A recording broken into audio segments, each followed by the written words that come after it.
And now, Mystery Theater.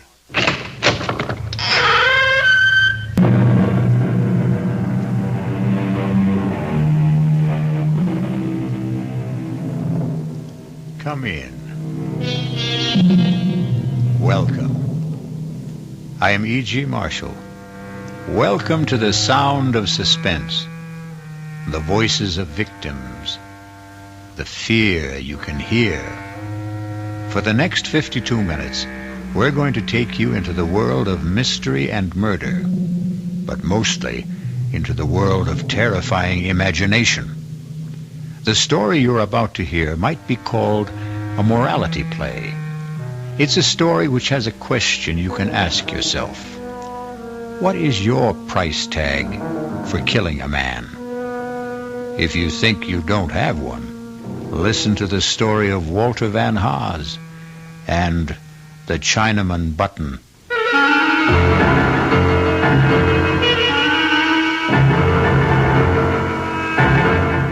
Our mystery drama, The Chinaman Button, was written especially for the Radio Mystery Theater by Henry Slessor and stars Paul Hecht.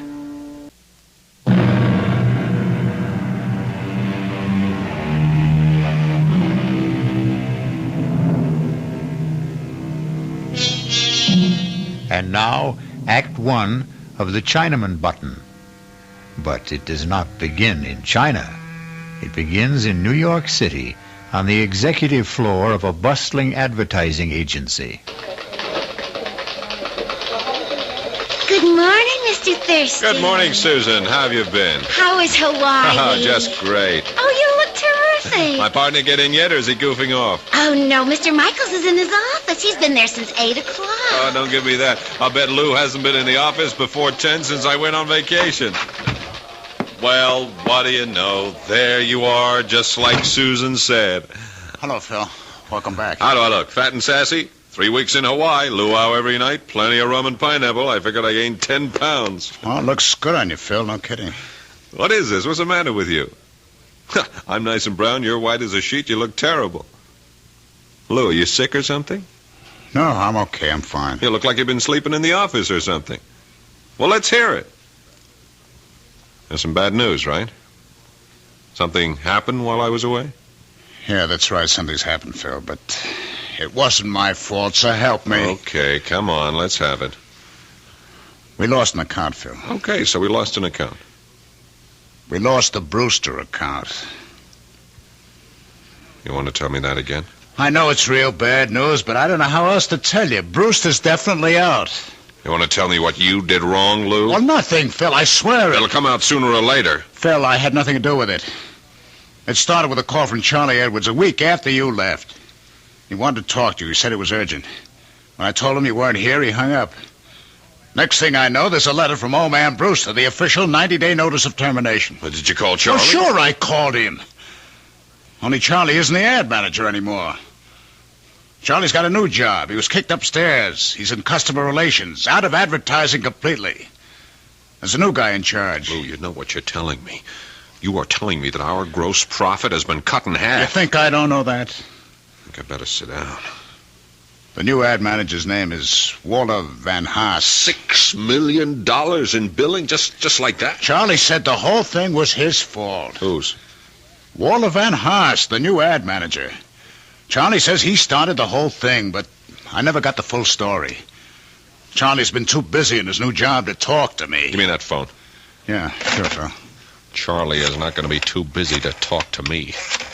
I haven't been kicking back 10 grand a year to Charlie for him not to talk to me.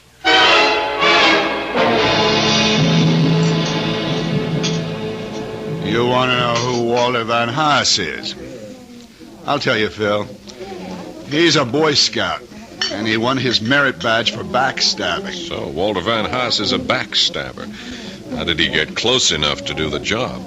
He's my assistant. He's been my assistant for like 8 months. How come I never knew it? Because that's the kind of guy Walter is. He keeps in the background.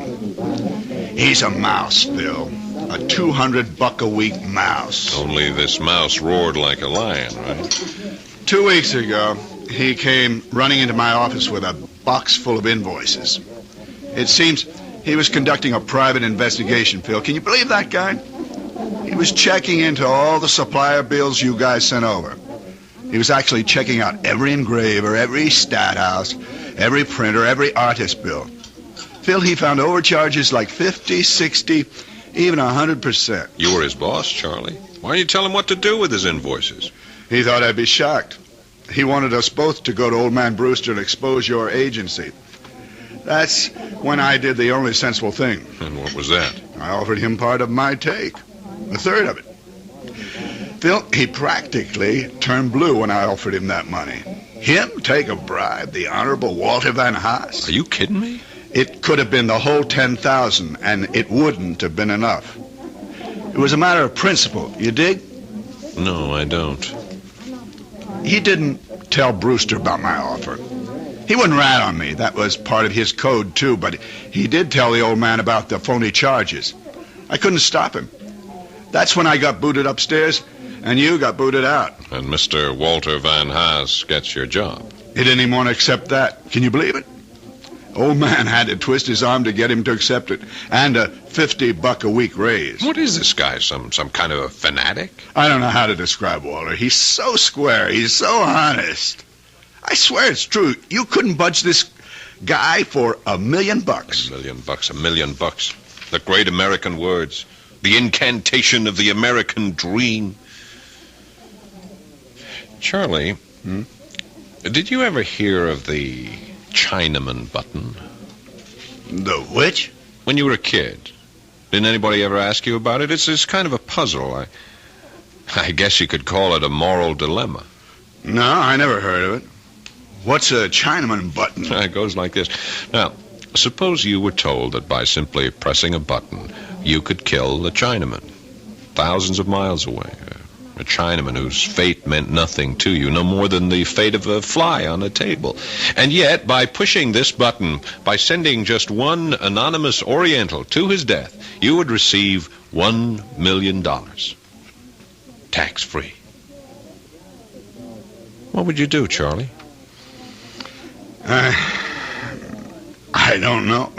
Press the button, I guess. Sure, that's right. You'd press the button. I'd press the button. Even Walter Van What's-His-Face would press the button. No, not him. Not that guy. Oh, yeah, sure he would, Charlie. No, I really don't think so, Phil. Walter would think about it and begin wondering if that Chinaman might not have a wife and kids. Walter does. He's got 5 kids, as a matter of fact. You're wrong, Charlie. Everybody's the same when it comes to money. It's the great leveler. No, I really mean it. Walter wouldn't push that button for $10 million. That's the kind of guy he is. And that's why you don't have the Brewster account anymore. He'd push that button just like anybody else. Okay. What's the difference? There isn't any Chinaman button. So what's the difference? That's right. There isn't any Chinaman button. Or is there?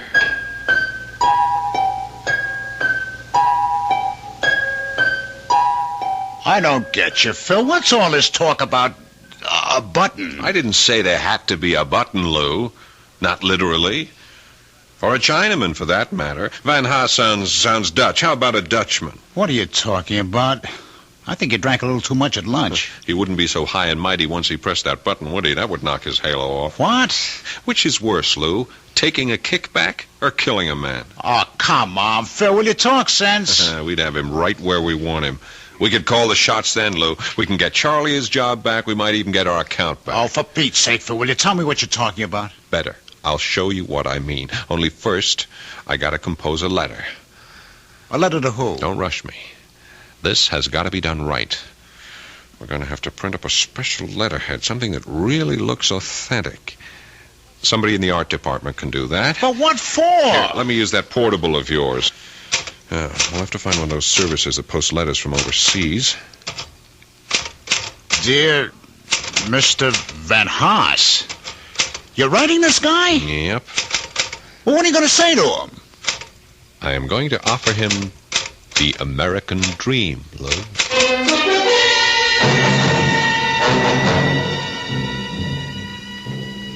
Millie? Oh, Walter, I didn't know you were home. I got here about 10 minutes ago. I was looking through the mail. How are you? Oh, all right. Tired as usual. Isn't it kind of chilly to be out here? Oh, I just had to get out of the house. Kids have been impossible all day. You know how hard it rained this morning. Yes, I know. Honey, did you see the letter? The one from South Africa? Oh, yeah, sure, I noticed it. Save the stamps, will you? Peter wants Yeah, them. Millie, do you know what the letter's about? No, can't imagine. You don't know anyone in South Africa, do you? Of course not, but somebody there knows me. It's from some law firm. Look at the letterhead. Uh-huh. Dries, Vertog, and Beerenbroek? What a name. It's Dutch, I guess. Dries, Hartog, and Berenbroek. 200 Commissioner Street, Johannesburg, South Africa. Read it, huh? Well, it says, Dear Mr. Van Haas, our firm is collecting data for record-keeping purposes concerning the surviving family of one of our clients. Would you be so good as to confirm the following facts? Your name, Walter Van Haas. I can confirm that, all right. Well, go on. Read the rest. Your father's name, Benjamin Van Haas. Right again. Your mother's name, Sylvia Reach. I didn't know your mother's name was Sylvia. She always hated the name. That's why she called herself Sally. Anyway, now let's see. Paternal grandparents, Jan Van Haas, Elsa Voort. If the foregoing facts are not correct, would you kindly advise us by return mail? Well, I just saved some postage anyway. Is that all it says? Now, just one more sentence. If these facts are correct, there is no need for further communication. Thank you for your attention to this matter. Yours faithfully, L. something or other. I can't make out the signature. For heaven's sakes, Walter, what do you suppose it means? I haven't the faintest idea.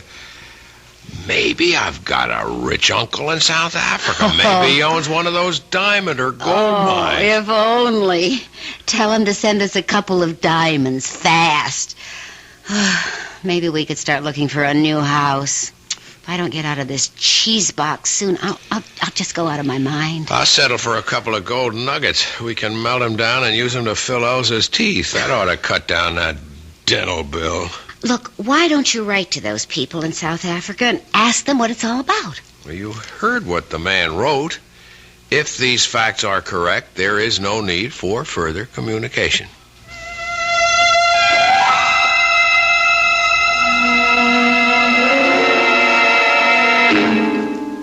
Thank you for your attention to this matter. Faithfully yours, Scribble.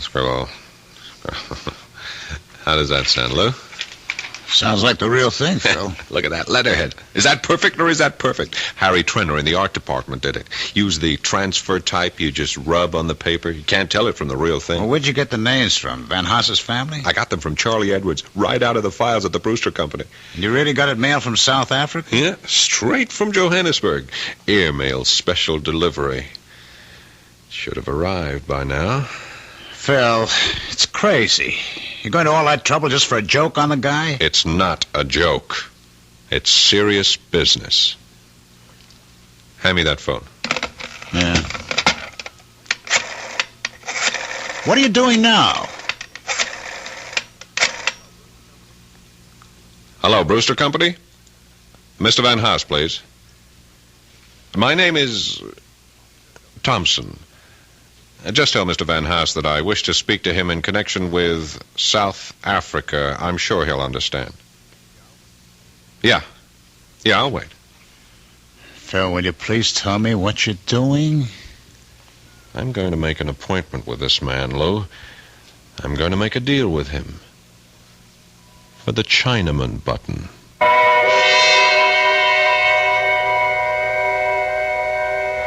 Phil Thurston seems to have invented his own Chinaman button. But will his improved model work?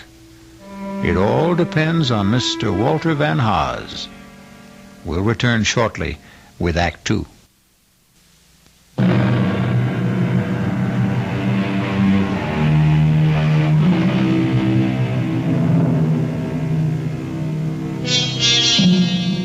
Now, let's go back to Phil Thurston. Or rather, let's go back to Mr. Thompson, since that's the name Mr. Thurston used to make his reservation at the Ebb Tide Restaurant in downtown Manhattan. Nice of you to come all the way downtown to meet me for lunch, Mr. Van Haas. That's okay. I'm sorry I don't have a permanent office, so a place like this is convenient for me. You still haven't told me what business you're in, Mr. Thompson. I would have come to your home for this meeting, but I didn't want to disturb your wife and children. You do have children, don't you? I sure do. 5 of them. How old are they? Stepladder. 2, 4, 6, 8, 10. That's a lot of mouths to feed. Yep, and teeth to fill. Yes, I don't doubt it. Did you say that you were with that law firm in Johannesburg, Dries Hartog and... Sorry, I can't remember the last name. I'm not sure I could pronounce it if I did. Your family is Dutch, isn't it? Yeah, my grandparents were Hollanders, but the rest of us are strictly Yanks. Well, the answer is no. I don't come from the attorneys in Johannesburg, but I wanted to talk to you about their letter. Frankly, we couldn't figure it out, Millie and I. That's my wife. I don't remember having any relatives in South Africa, and neither does my father. Oh, your dad's alive then? Yes, he lives in Allentown. I called him, but he didn't have any answers. Well, maybe I can help. You see, there is a relative, but a very distant one of those cousins 4 and 5 times removed. What's his name? Oh, it wouldn't mean anything to you if I told you. Yeah, but you do know his name. It is my business to know such things. Well, that brings us back to the original question, doesn't it? About what business you're in. The person who told me the name of your relative was a clerk in the offices of Dries, Hartog, and Berenboek. He works for them, but you might say that he's on my payroll, too. I don't think I understand. He's the one who informed me about the letter that was being sent to you, and why it was being sent. Is there any reason why you can't tell me my cousin's name? I'd rather not. I think you'll understand why later. But I will tell you something about him. Fine. He left the Netherlands with his family when he was very young. He's lived in South Africa since. He's in the diamond business. Well. He's a widower, he has no children, and he's rich. He is very, very rich. And at the moment, he has only one traceable heir. Wait a minute. You mean that I actually do have a rich uncle in South Africa? I know, I said cousin. But that's incredible. I mean, Millie and I were kidding about it. We even said that he might be in the diamond business. Oh, he is, very much so. And are you saying that I'm his only heir? That's correct. Well, if there was the possibility of some kind of inheritance, why didn't the lawyer say so? Simple enough. There was nothing to say. What? The attorneys were only performing a routine function, putting the gentleman's will in good order. Undoubtedly, they'll have to redraw the will sooner or later in favor of a closer relation, such as a new wife. A wife? You see, this rich cousin of yours is only 41 and in excellent health.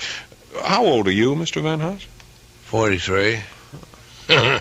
So that's all there was to it, just a routine inquiry. At the moment, that's all there is to it.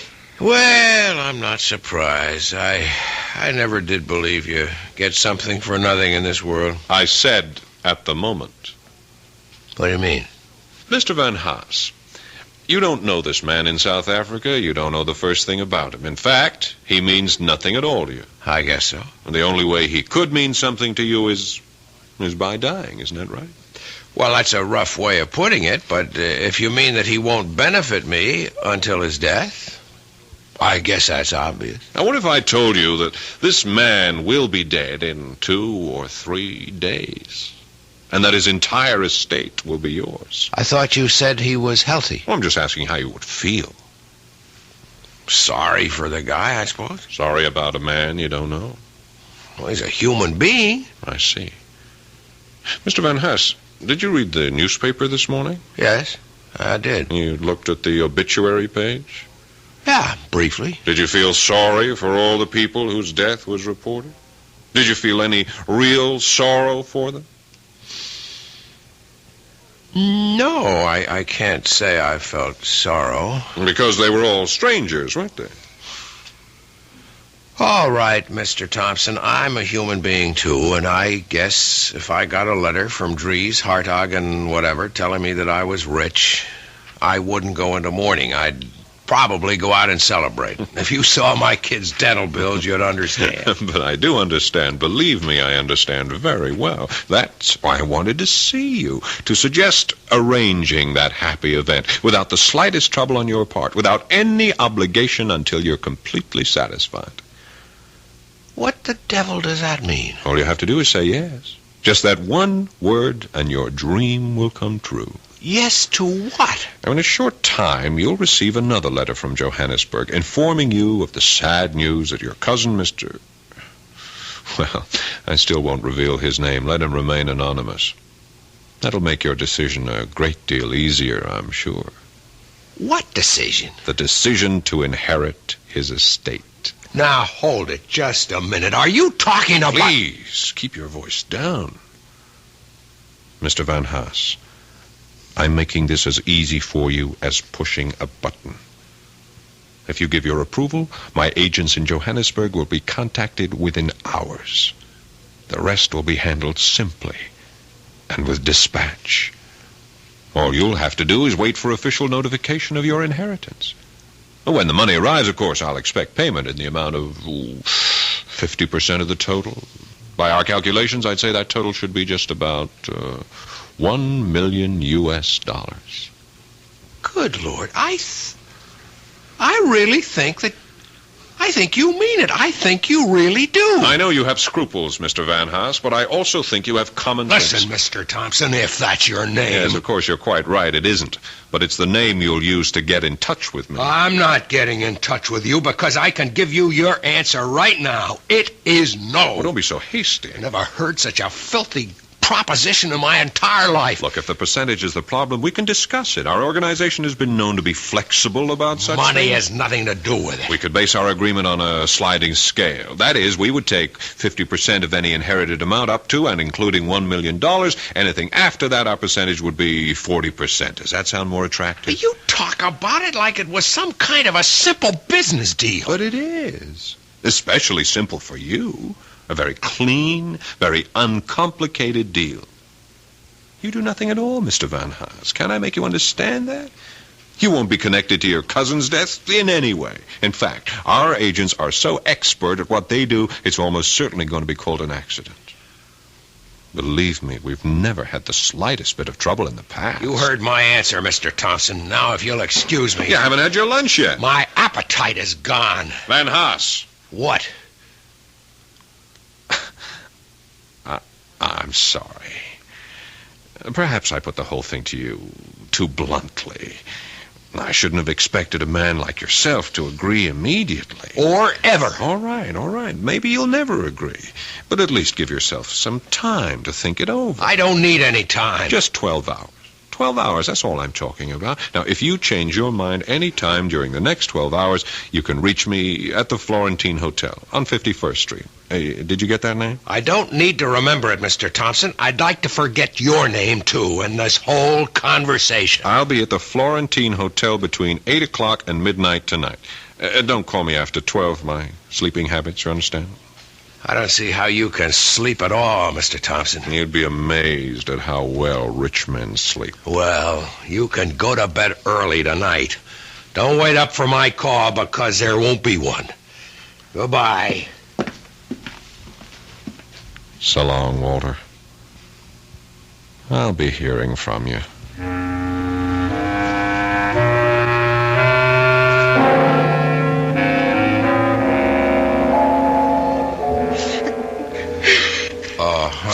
Honey, cut it out. Stop it.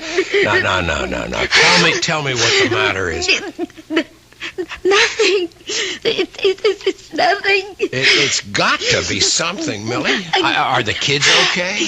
Yes, they're all right. It's pretty quiet in the playroom. Well, that's because I begged the twins off to Mother. They were getting out of hand, Walter. I just couldn't stand it anymore. Okay, fine. And I'm sure your mother is delighted. You know what's wrong with you? You're not eating right. You're eating like a bird these days. Well, that's practically all I can afford to buy these days. Bird food. I didn't mean that, Walter. Honest, I didn't. I know you didn't. I know it. Look, honey, I wish you'd see Dr. Julian and have him check you over. Walter, I did see Dr. Julian. You did? When? This morning. I didn't know you were going. Well, I didn't want you to know. Not until I was sure, anyway. Sure about what? Hey, you're not sick, are you? I mean, did he find anything serious? No, I'm not sick. I'm pregnant, Walter. What? You see, I'm not over the hill after all. I can still make babies. It should be some sort of comfort, shouldn't it? A baby? Dr. Julian shook his finger at me and said he was going to call you sometime and give you a lecture on the population explosion. Well, that's just great, honey. No, Walter, it's not just great. Oh, honey, don't pretend to be happy about it. I just can't. Well, it's not the end of the world. Oh, that's right. It's a beginning, isn't it? That's what Mother said when I told her. She's always said that, even with the first one, with Peter. 10 years ago, almost 11. Walter, do you realize we've been married almost 13 years? I know, Melly, and I know they haven't always been easy years. Why is everything always beginning? When does the middle of everything start for us? Is our life just going to go from beginning to end without anything worthwhile in the middle? Oh, no! What was that? I asked Elsa to wash the dishes and put them away. Oh, I better get in there before they're all broken. Melly, we have to talk. After dinner, all right? I haven't even started it yet. I'm sorry. It's all right. I've got some work to do anyway. Or some thinking anyway.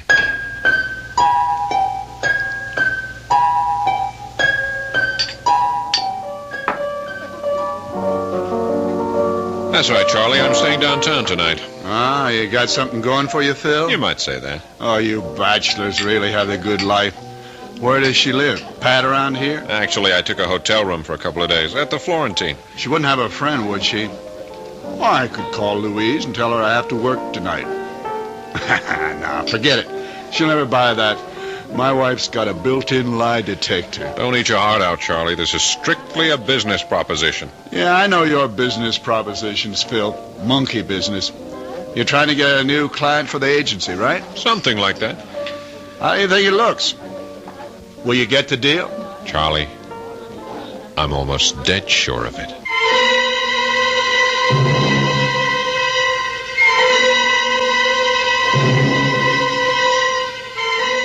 Will Walter Van Haas press the Chinaman button? Would you press it? To make $1 million? Before you answer, wait until we return with Act 3.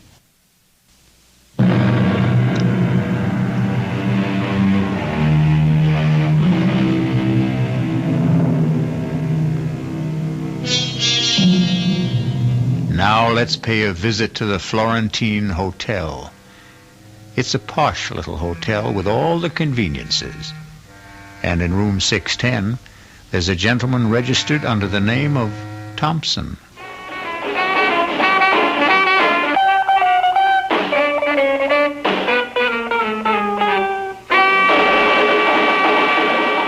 That was a request for the gang at the Williamsburg warehouse. And now here's the time and weather check. It's exactly 40 minutes past the hour. Hello, Phil. Hi, Lou. Come on in. So, this is the Florentine Hotel, huh? Well, that's not a bad-looking room. What do they call this, a suite? That's right. Bedroom is in there. Look at this bar set up. Glasses, refrigerator, everything. It's nice, very nice. You want a drink? All I got is vodka. Oh, no, thanks. I'm strictly a Scotch, man. You know that. Sorry about that. That's okay. I'm not staying long. I'll just leave the layouts and the reports for you to look over. We can talk about them in the morning at the shop. Relax, Lou. Your wife knows you're working late tonight, doesn't she? Yeah, she knows. Well, sit down. Take it easy. Look, I got some orange juice. I can make you a screwdriver. No, thanks, Phil. Guess I have to drink alone, then. Well, aren't you going to ask me about your friend, Van Haas? What about him? I told you I was going to see him today, or rather that Mr. Thompson was going to see him. Did you? That's right. I saw him for lunch and told him the whole story about how easy it was for him to become a millionaire just by pushing the Chinaman button. Or maybe I should have called it the Dutchman button. Did he believe it, Phil? All the way. But did he go for it? I mean, about having the guy in South Africa killed. No, he wouldn't go along. Oh, So Charlie was right. He said no because he was scared. He was afraid that he was getting into something too deep for him. Well, maybe that wasn't it, Phil. Maybe he is the kind of guy Charlie says he is. Maybe he was that kind of guy, Lou. And that was before he ever got really tempted. A lot of people are honest because they never had anything worth being dishonest about. Am I right? You don't think much of people, do you? I think people are people, that's all. Open your eyes, Lou. Look at what's happening all around you. Everybody's on the grab. You don't know that by now. You've been living in a cave all your life. All right. I don't want to argue with you. Everybody's corruptible, Lou. Everybody. High and low. Yeah, it sure looks like it these days. These days, old days, any days. We're just hearing more about it now. That's the only difference. But there are limits, Phil. I mean, like what you offered Van Haas. Well, let's face it, you were talking about murder. Maybe that's the word that came to his mind, too. But when he thinks it over, he'll give it a different name. He'll come to the conclusion that all I was talking about was pushing a button. You mean you still think he'll say yes? I told him to call me here. That's why I took this suite at the hotel under the name of Thompson. So that's what it was. And I figured, I don't know, that you had some chick you didn't want to know your right name. I told Van Haas to call me here any time before midnight, in case he changed his mind. Before midnight? It's almost 11 o'clock now. That's right. Well, why did you give him a deadline? Because he needs one. We all need one, or we postpone things forever. Phil, I don't think he'll call. Why not? I think the guy's already made up his mind. Oh, no, he hasn't. He's watching the clock right now, just as we are. He's watching those hands move towards 12, thinking about how simple it would be to pick up the phone and call. You see, that's the beauty part of the whole thing. The simplicity. You remember that old camera slogan? You press the button, we do the rest. No, I don't think you're right. I don't think he'll do it. I can see him right this minute, Lou. Maybe he's in bed, looking up at the ceiling. Maybe he's locked himself up in the study, and he's telling himself all the reasons why he shouldn't say yes. Then he wonders if he's really fair to make the decision all by himself. I mean, there's his wife, too. He remembers all the little deprivations, all the promises he made to her when they were younger, those trips to Europe, the mink coat. And then there are the kids, of course. 5 kids, Lou. Think what that money would mean to them. He's really moved by the thought of the kids. You know, maybe I'll have a drink after all. He's not thinking of himself, of course. No, he doesn't count. The things he would like to do, the places he wants to see, or that car he wants to own. You ever know a man who didn't want some car he couldn't afford? Yeah. And then there's that nice smug feeling of security he could have with that pile of money swelling with interest in some bank that never thought he was worth more than a calendar at Christmas. Oh, maybe he is thinking all that, Phil, but just the same, I don't think he'll call.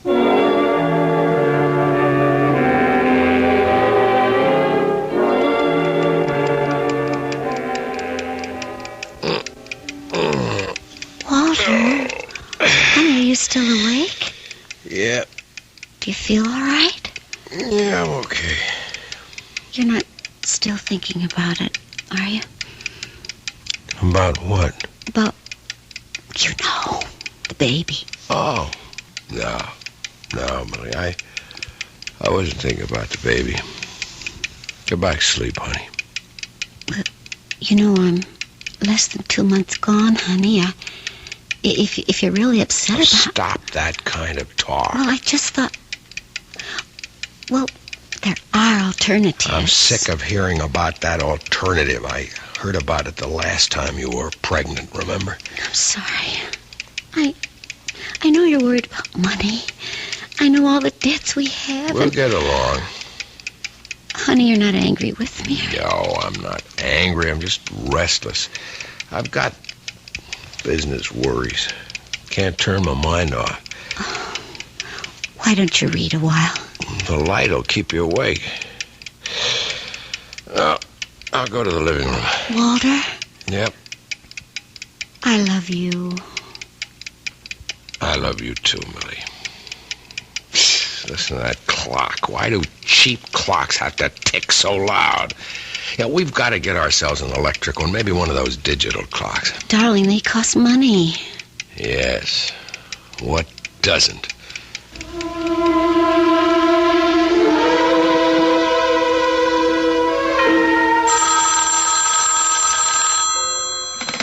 Hello? Oh, yeah, I ordered the scotch. Oh, you can, huh? All right, thanks. Sorry, Lou. Room service can't deliver from the bar after 11:30. That's okay, Phil. I don't really want to drink anyway. I'm almost out of liquor myself. You're almost out of time, too.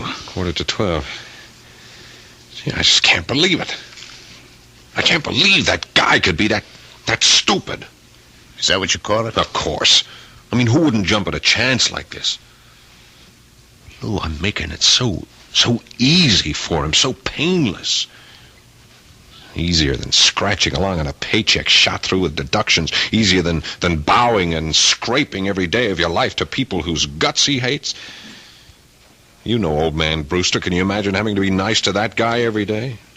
We did it. Yes. That's why I know. Oh, Phil. I think you're taking this joke much too much to heart. You're letting it mean too much to you. There's still time left for him to call. But he won't. And he's probably getting panicky right now. What about you, Phil? He sees the whole thing slipping away from him. He's telling himself how dumb he is.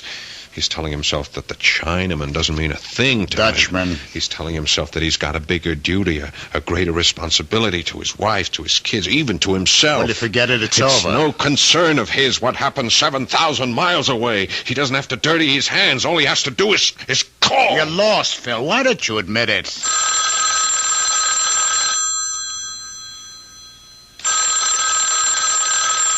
Aren't you going to answer it? Sure, I'll answer it.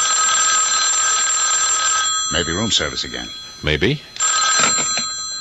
Hello? Mr. Thompson, this is Walter von Haas.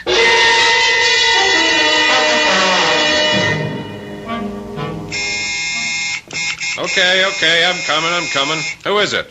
Room service. Ah, breakfast. Come on in, I'm starving. Yes, sir. Are you sure those scrambled eggs are hot? They tasted like rubber yesterday morning. They should be all right, sir. Yeah, well, you tell the chef he'll hear from me if they aren't. Yes, sir. Will you sign right here, sir? Okay. There you are. Thank you. I'll be back later for the table. Half an hour, that's all I need. Yes, sir. I guess my shower's going to have to wait. Oh, now what? Hello. Phil, it's Lou. Oh, hi, what's up? How come you're still at the hotel? I thought you were just going to stay there 1 or 2 days. It's the 3rd day now. I like it here. May stay until the end of the week. Besides, I saw some great-looking chicks at the bar downstairs. Well, what's happening? Nothing. I was just wondering if you knew anything about, Van Haas. Walter Van Haas? He's just waiting for the mailman, Lou. Waiting to hear the good news from South Africa. I spoke to Charlie Edwards. He says Van Haas called in sick yesterday. Yeah, I'll bet he was sick. I'll bet he was home planning on ways to spend all that money he thinks he's going to get. $1 million. No, 500 grand. Are you coming into the office soon, Phil? Sure, I'll be there just as soon as I finish breakfast and grab a shower. I'll see you later then. All right. I'll bet those eggs are cold for sure. Oh, for Pete's sake, it's a conspiracy. Hello, Mr. Thompson. Well, what are you doing here? May I come in? I told you not to get in touch with me, Van Haas. Yes, I know you did, but I had to talk to you in person. I told you that it was for your own protection. Don't worry. I found out your room number, and I came up the back stairs. Nobody knows I'm here. Well, why are you here? Please let me come in. All right. As you can see, I'm just about to take a shower, so whatever you have to say, would you make it fast? Yes, I'll make it fast. I hope you haven't come here to say that you changed your mind, because it's too late for that. The thing is over and done with. It is? You're sure of that? Yep, as soon as you gave me your okay, I was in touch with our agents in Johannesburg. They didn't waste any time either. And it went, all right? Flawlessly, just as I promised. Now, all you have to do is wait. Yes, I see. I just had to hear it from you, Mr. Thompson. I had to hear it from myself. Well, now you've heard it. Now you go home and you wait for the mailman. Yes. The mailman. What's the matter, Van Haas? You look strange. You feel all right? Oh, yes, I feel fine. Truth is, I never felt better in my life. Good. Good. I'm glad to hear it. I feel a lot different than I felt 2 days ago. I can't tell you what a torture it was for me to make that phone call to you. Absolute torture. But after I hung up, I felt as light as a feather. You did, huh? Yeah, felt fine. Felt wonderful. Even though I got myself involved in killing a man. It's funny, isn't it? It was easy, wasn't it? Just like I said it would be. Yes, that's the word. I never knew anything could be that easy. Changed me, Mr. Thompson. I saw how stupid I'd been all my life, how stupid most of us are, to waste the one life we're given. I owe you a lot. Well, if you came to say thanks, you're welcome. Now, if you'll excuse me... I felt like a giant. I felt there was nothing I couldn't do. I was a coward before, a weakling. But you showed me a better way. Okay. Would you go home now, Mr. Van Haas? I mean, the less we see of each other, the better. Now, when the money arrives, I'll be in touch with you about my 50%. Yes, your 50%. That's really what I wanted to discuss, Mr. Thompson. Tell me, does this fireplace work, or is it just for show? I really wouldn't know. But I see that they have all the implements. What are you doing with that poker? Van Haas, are you crazy? Sorry, Mr. Thompson, but 100% is so much better. I thought I'd have to bring a hammer or something, but a poker was so much better. Now, into the bathroom, Mr. Thompson. Up into the shower. Yeah. What a shame that you slipped in the tub, Mr. Thompson. What a terrible shame. Now I have to go home to wait for the mailman.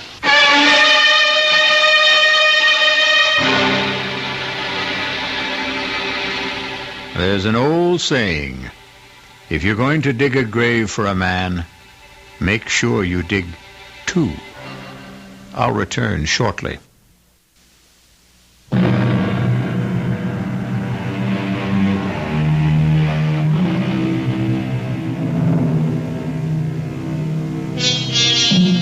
Ready for an instructive statement? It goes like this.